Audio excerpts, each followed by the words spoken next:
Hello student, welcome back to my channel Master Classes. My name is Talib और आप देख रहे हो Master Classes YouTube channel. Class 10th की मैथ्स का जो है चैप्टर नंबर 9 चल रहा है, जिसका नाम है त्रिकोणमिति के कुछ अनुप्रयोग।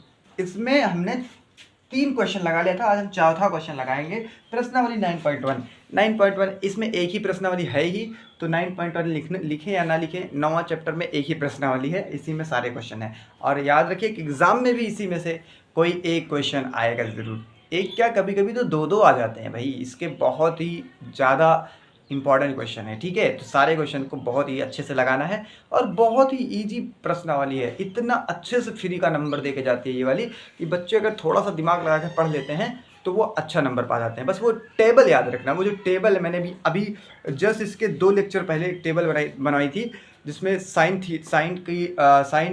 कॉस टेन इन सब के मान लिखवाए थे, रेशियो लिखवाए थे। 0 degree sine 0 degree, sine 45 degree, sine 30 degree, sine 90 degree, sine 60 degree, इन सब की वैल्यूज जो लिखाई थी उसको याद होना चाहिए वो टेबल। और मैंने कैसे याद करना है, अपना पंजा बना के ट्रिक से भी याद करने के लिए बताया था कि कैसे आप जल्दी से किसी भी वैल्यू को फटाफट फाइंड कर सकते हैं। ठीक है, आइए इस क्वेश्चन को लगाते हैं। ये बड़ा ही ईजी सिंपल क्वेश्चन है। तो इसमें लिखा है कि भूमि के एक बिंदु से जो मीनार के 5 बिंदु से 30 मीटर की दूरी पर है। आइए हम पहले तो एक मीनार बनाते हैं। ठीक है, तो भूमि का कोई एक बिंदु है, उससे उस बिंदु से जो मीनार का जो 5 बिंदु है, इसका मतलब है, देखो जैसे पहले मैं एक मीनार बनाता हूँ फिर समझाता हूँ आपको। मीनार, क्योंकि अब कोई मैं कलाकार तो हूँ नहीं कि बढ़िया से भी जल्दी से करके मीनार ऐसे बना दूंगा बढ़िया, तो इसीलिए कि मैथमेटिक्स को समझना है तो ज़रूरी थोड़ी है कि मीनार ही एकदम वैसे बनाई जाए। तो हम सिर्फ फील लेंगे मीनार की। तो ऐसे एक लाइन खींचेंगे जिसको हम सपोज दैट मानेंगे कि एक मीनार है। इसका नाम भी रख देंगे, अभी देखना, नाम भी रख लो, ए बी नाम रख लो। चलो, माना ए बी एक मीनार है। हाँ, ये चीज़ मेंशन कर दिया करो क्योंकि हमारा बोर्ड छोटा है। देखो एक चीज़ मैं बताता हूँ आपको, जैसे ये मीनार है, मैंने बनाया, लेकिन मैं यहाँ लिखता नहीं हूँ, लेकिन लिखना चाहिए कि माना ए बी एक मीनार है, क्योंकि एग्जाम में तो लिख के नंबर पाना है। आंसर जैसे मैं लगाता हूँ सवाल वैसे लगाने से तो नंबर मिलेगा, लेकिन इस तरह से इस फिगर का मतलब डिस्क्रिप्शन भी लिखना होता है कि फिगर में आके आपने कौन सी चीज़ को क्या कहा है, तो लिखना होता है। लेकिन क्योंकि हमारा बोर्ड छोटा है इसलिए लिखते नहीं हम ज़्यादा, हम सवाल पे फोकस करते हैं कि आप लगा लें। ठीक है, वो तो आप लिख ही लेंगे क्योंकि आप चित्र बनाएंगे, उस हिसाब से आप लिख देना। यहाँ पे जरूरी नहीं है कि हूबहू वैसा ही लिखा जाए, कुछ अपने मन से दिमाग, अपनी क्रिएटिविटी लगा कर लिख दिया कीजिए। ठीक है, चलो एक मीनार है, माना ए बी एक मीनार है, इस बार लिख देते हैं पूरा। ठीक है, ठीक तरीके से। तो यहाँ पढ़ते हैं एक बार, भूमि के एक बिंदु से जो मीनार के 5 बिंदु उसको कहते हैं जो मीनार के एकदम नीचे बिंदु हो, और शिखर किसको बोलते हैं, जो एकदम ऊपर हो। तो ये है इसका 5 बिंदु। भूमि के एक बिंदु से जो मीनार के 5 बिंदु से 30 मीटर की दूरी पर है। तो इस 5 बिंदु से कोई एक बिंदु है जो 30 मीटर की दूरी पर है।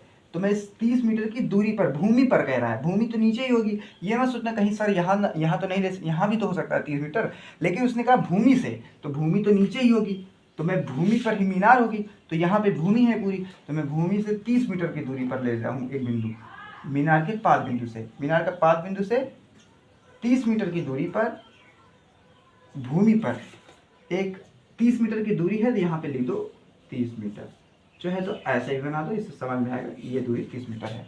ठीक है, दूरी पर है। मीनार के शिखर का उन्नयन कोण, अब यहाँ पे है, तो यहाँ से जो शिखर है, मीनार का शिखर कहाँ पे है, शिखर बोला था 5 बिंदु नीचे को बोलते हैं और उस शिखर बिंदु ऊपर होता है। तो देखो अब यहाँ पे अगर हम खड़े हैं तो हम अगर मीनार के शिखर को देखेंगे तो सर को हमको अपने सर को उठाना पड़ेगा, और जब उठाना पड़ता है कि सर को किसी चीज़ को देखने के लिए अगर हमें अपने सर को उठाना पड़ता है, तो वो वहाँ पे जो कोण बनता है, वो कौन सा कोण बनता है, वो बनता है उन्नयन कोण। तो यहाँ से हम देखेंगे इसको तो एक उन्नयन कोण बनेगा। उन्नयन कोण कैसे बनता है, जब सर को उठाते हैं तब। ये देखो उन्नयन कोण बनता है ऐसे। ठीक है, ये थोड़ा सा छोटा कर देते हैं। उन्नयन कोण जो कि कितना बता रहा है बनाने के लिए, उन्नयन कोण 30 डिग्री का है, ये 30 डिग्री का कोण है। अब यहाँ पे सी ले लो, BC बराबर कितना है 30 मीटर, ये चीज़ हमको दी गई है, इसलिए इसको लिख देंगे दिया है। ठीक है, हमें क्या ज्ञात करना है? मीनार की ऊंचाई ज्ञात करना है। मीनार, अच्छा मीनार की ऊंचाई तो ए बी मीनार है, वो तो लिख ही लिया हमने, ए बी ही ज्ञात करना है, ए बी मीनार की ऊंचाई वही ज्ञात करना है। ठीक है, और हमें दिया है कोण, कौन सा कोण दिया है? ये वाला कोण। इसको कैसे लिखेंगे? ए सी बी, कोण ए सी बी बराबर कितना दिया है? 30 डिग्री। ठीक है, इस कोण को ही क्या बोलते हैं? थीटा बोलते हैं। तो आप चाहे तो इसको थीटा बोल दें, थीटा बराबर 30 डिग्री ऐसा लिख लो यार, ज़्यादा अच्छा लगेगा, थीटा बराबर 30 डिग्री। अब ध्यान से समझो बात को। अब यहाँ से काम आपका चालू है, यहाँ से सवाल लगाना स्टार्ट करेंगे। अभी तक केवल हम फिगर बना रहे थे। हमें मीनार की ऊंचाई चाहिए, कौन सी है ऊंचाई? ए से लेकर बी तक चाहिए। तो जो चाहिए उसको ऊपर बटे एक चीज वो जो पता हो तुम्हें। क्या पता है? हमें ये भुजा पता है, ये वाली सी बी पता है, बराबर। अब देखो ये कौन सा रेशियो बन रहा है, लाल बटे कक्का में आ जाओ, इसको सारे सवालों में अप्लाई करना है। अब देखो ये कौन सा रेशियो बन रहा है। अब थीटा कहाँ है? थीटा तो ये रहा, थीटा के सामने की भुजा को क्या बोलते हैं? लंब। तो यानी कि ए बी लंब है, ये लंब है ए बी, बटे सबसे बड़ी भुजा ये तो कर्ण है, तो कर्ण का काम ही नहीं आ रहा, तो आधार है, इसका मतलब ये आधार बचा, आधार का काम है। तो ये लंब बटे आधार, लंब बटे आधार। ठीक है, इसमें देखो लंब बटे आधार, ये वाला, ये तीसरा रेशियो। इसमें ये कौन सा है? tan वाला है ये। तो इसका मतलब हमको यहाँ पे यूज करना है tan का। देखो मैं इसलिए रटा नहीं रहा हूँ कि कैसे tan आ गया, अब मैं डायरेक्ट यहाँ पे लिख देता tan थीटा बराबर लंब बटे आधार। तो तुम्हें लगता कि सर को पता था कि tan थीटा लगाना है, इसलिए सर ने जल्दी से लगा दिया। लेकिन मैं ऐसे बता रहा हूँ कि जिससे आपको खुद फील आए कि हाँ तो यहाँ तो tan ही होना चाहिए भाई, यहाँ तो tan ही होना चाहिए, आप खुद ही सोचो। इसीलिए मैं ऐसे बताता हूँ कि एक चीज़ जो पता करना है उसको लिखो ऊपर, और जो पता है उसको नीचे लिखो। ठीक है, बराबर में देखो ये कौन सा रेशियो बन रहा है, इसमें से वही लगा लो, तुम्हें अपने आप पता चल जाएगा कि साइन लगाना है, कॉस लगाना है, tan लगाना है। ठीक है ना। अब ए बी की वैल्यू हमें नहीं पता, यही मीनार है, इसी को फाइंड करना है। तो ए बी को ए बी रहने दो, बटे सी बी की वैल्यू हमें पता है 30 मीटर, इसलिए इसको 30 मीटर लिख देंगे। और बराबर में से tan कितना? tan 30 थीटा हमारे पास है 30 डिग्री, यहाँ पे दिया भी है 30 डिग्री। अब tan 30 की वैल्यू आपको याद होना चाहिए, तो इसी के लिए मैंने वो चार्ट बनाया था, चार्ट में इतनी ट्रिक्स से उसको वैल्यू याद करवाई थी। कैसे याद करेंगे? तो tan 30 का मान उस चार्ट में देखो कि क्या है। तो tan 30 का मान जो था वो है था 1/√3 था, 1/√3 था। हमें ए बी बटा 30 बराबर tan 30 की वैल्यू 1/√3 यही है। ठीक है, tan 30 का मान याद होना चाहिए। नहीं याद तो आपको कम से कम sin 30 का याद होना चाहिए, 1/2 होता है, और बटे में cos 30 का भी याद होना चाहिए, √3/2 होता है। तो sin 30 बटे cos 30 को ही sin बटे cos को tan बोलते हैं, यानी कि ये tan का मान हो जाएगा अगर काट कूट के लिख दें तो 1/√3 आ गया ना, यही है। अब ये सब कैसे आ रहा है वो हमारा काम नहीं, हमने बताया है, पढ़ाया है, समझ में आना चाहिए आपको। अगर चैप्टर नंबर 8 नहीं पढ़ा है इसलिए दिक्कत हो रही होगी, लेकिन कोई दिक्कत नहीं है, आप सिर्फ मान याद कर लेंगे तो सारे सवाल लगा लेंगे। ठीक है, मान याद होगा तो आप इस चैप्टर के सारे सवाल लगा लेंगे। तो एटलीस्ट सिर्फ आप मान याद कर लीजिए उस टेबल के सारे, चाहे जैसे रट के, चाहे जैसे समझ के, चाहे ट्रिक से दिमाग लगा के अपना उसको याद कर लीजिए, तो आपको दिक्कत नहीं होगी। समझ में आ रहा है ना?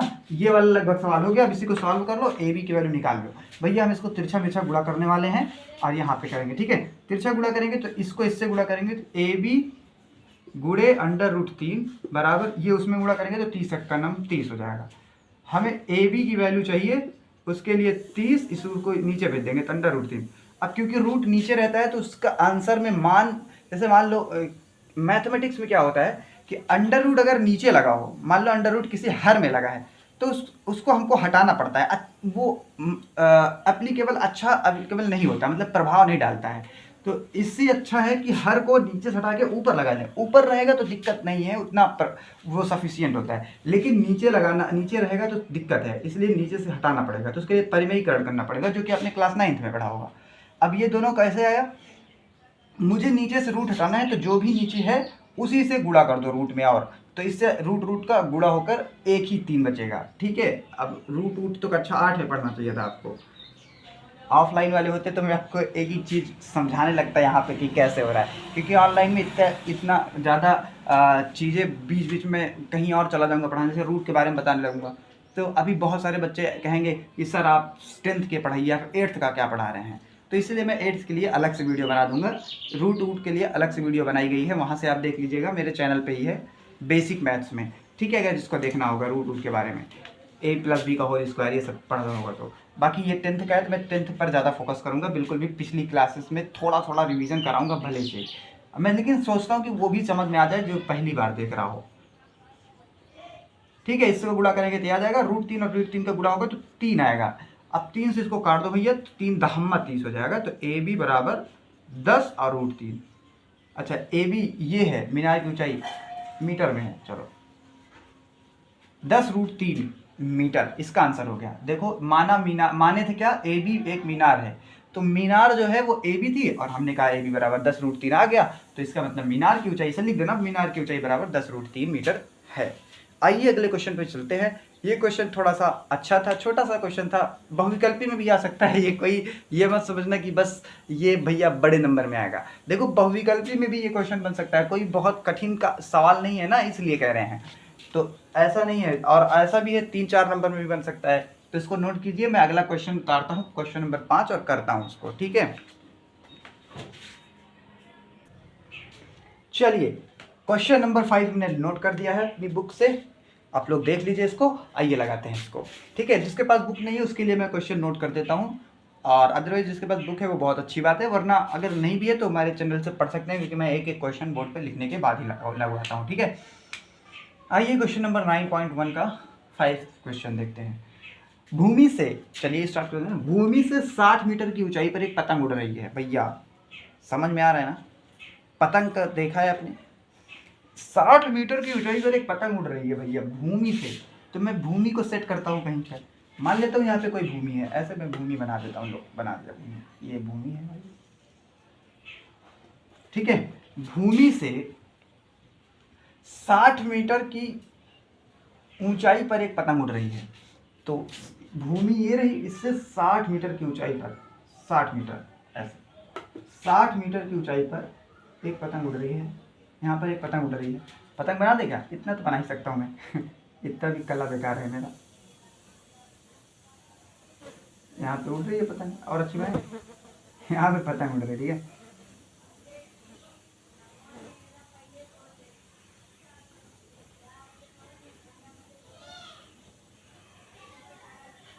यहाँ पर 60 मीटर की ऊंचाई पर एक पतंग उड़ रही है। अब आगे बढ़ते हैं।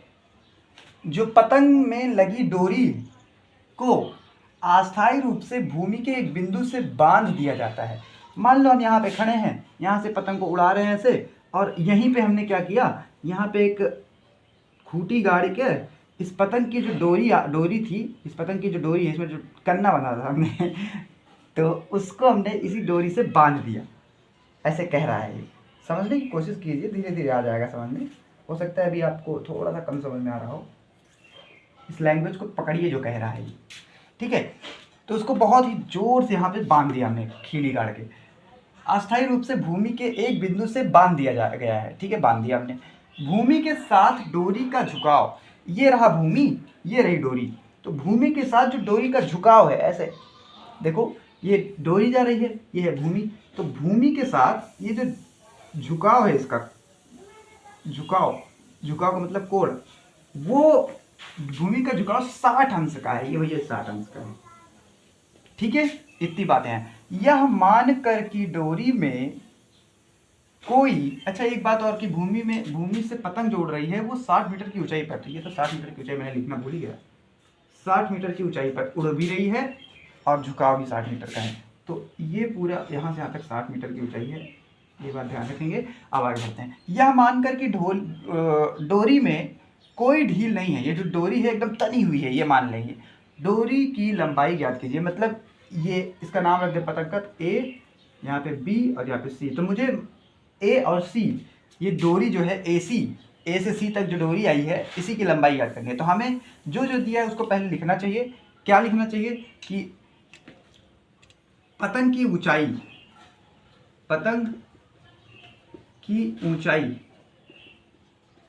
जो कि दी गई है कितनी, ए से बी तक, ए बी जो कि है 60 मीटर, ये दिया है हमको बेसिकली, ठीक है। इसको हमने माना थोड़ी है, दिया है। और भूमि से डोरी का झुकाव, भूमि से डोरी का झुकाव, मैं बोलता बोलता लिखता हूँ, इससे अगर आपको कोई यहाँ से कोई वर्ड समझ में ना आए, कोई अक्षर समझ में ना आए, तो आप मेरे जो बोलता हूँ उससे लिख लिया कीजिए। भूमि से डोरी का झुकाव, ये देखो डोरी में डा अच्छा से नहीं बना, तो आप समझिए इसको।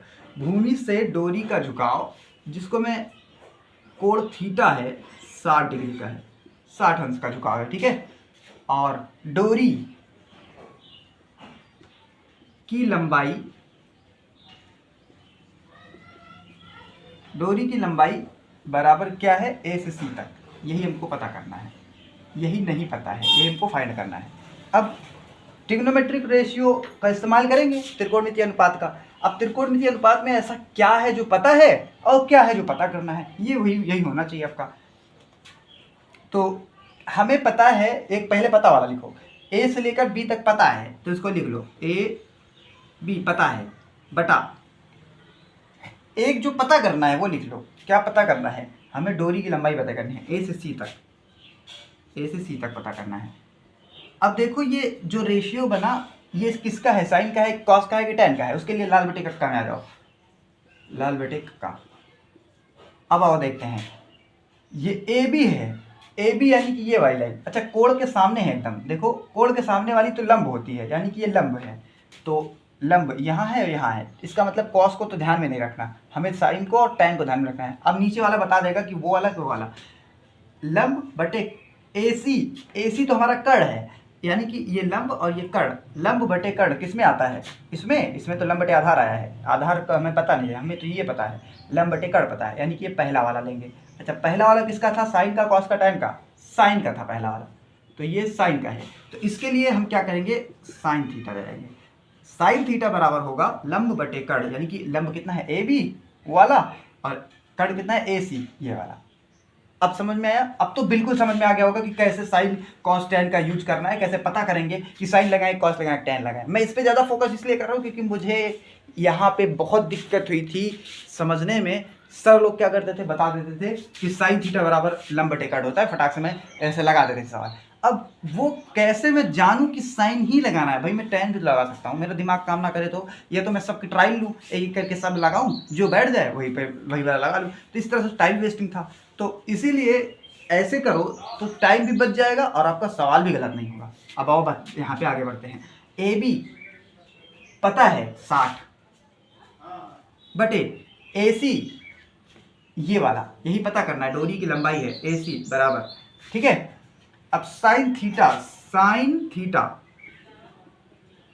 थीटा की वैल्यू 60 डिग्री, यहाँ पे 60, ओके 60 अंश, साइन 60 अंश का मान आपको याद होना चाहिए। ट्रिग्नोमेट्रिक जो टेबल थी उसमें मैंने लिखवाया था, नहीं देखी वीडियो तो जाके देख लो उसको पहले, फिर यहाँ पे आओ, क्योंकि उसके बिना काम नहीं चलेगा भाई, तुमको मान तो सारे याद रखने पड़ेंगे, ठीक है। तो हमें साइन 60 की वैल्यू याद करना है, पहले 60 ऊपर लिखा है, लिख दो, 60 मीटर पता है ना, वो 60 मीटर है भाई उसकी ऊंचाई, पतंग की ऊंचाई, और नीचे AC हमें यही पता करना है, बराबर इधर 60, साइन 60 की वैल्यू रखते हैं, कितनी होती है, √3/2 होती है साइन 60 की वैल्यू, √3/2, ये याद होना चाहिए भैया, साइन 60 की वैल्यू आपको याद होना चाहिए।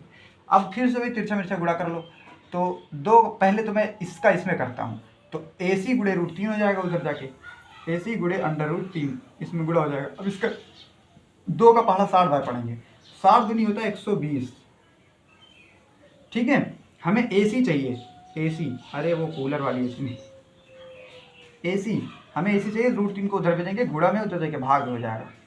अब देखो फिर से वही बात कि रूट में नीचे हर में वैल्यू नहीं रहनी चाहिए, अंश में कर दो उसको, तो उसके लिए परिमेय कर्ण करेंगे, तो सेम उसी वैल्यू से गुणा कर देंगे, ठीक है। अब इसके बाद से कहाँ पे लगाएं, इधर लगा दे, अभी जगह है बहुत सारी, छोटी सी वैसे सवाल है, ज़्यादा दिक्कत नहीं होगी लगाने में, ठीक है। तो AC बराबर, देखो इससे इसमें गुणा करेंगे तो 120 √3 हो जाएगा, और बटे में इससे इसमें करेंगे तो रूट हट जाएगा, केवल 3 बचेगा, 3 से इसको काट भी देंगे, तो AC बराबर आ जाएगा, 3 से काटेंगे कितना आएगा भैया बताओ जरा, 40, 3 चौको 12, 40, और √3 बगल में है, इतना मीटर, सारी वैल्यूज मीटर में चल रही है इसलिए मीटर हो गया। तो ए सी क्या है, ए से लेकर सी तक ये डोरी की लंबाई, और वही पूछा था कि हमें ढील नहीं है तो डोरी की लंबाई याद कीजिए, यहाँ पे था, और डोरी हमारी ए से सी तक थी, वही ए सी बराबर 40√3 मीटर ये डोरी की लंबाई आ गई। तो अतः डोरी की लंबाई बराबर 40√3 मीटर होगी, ये लिख देना आप।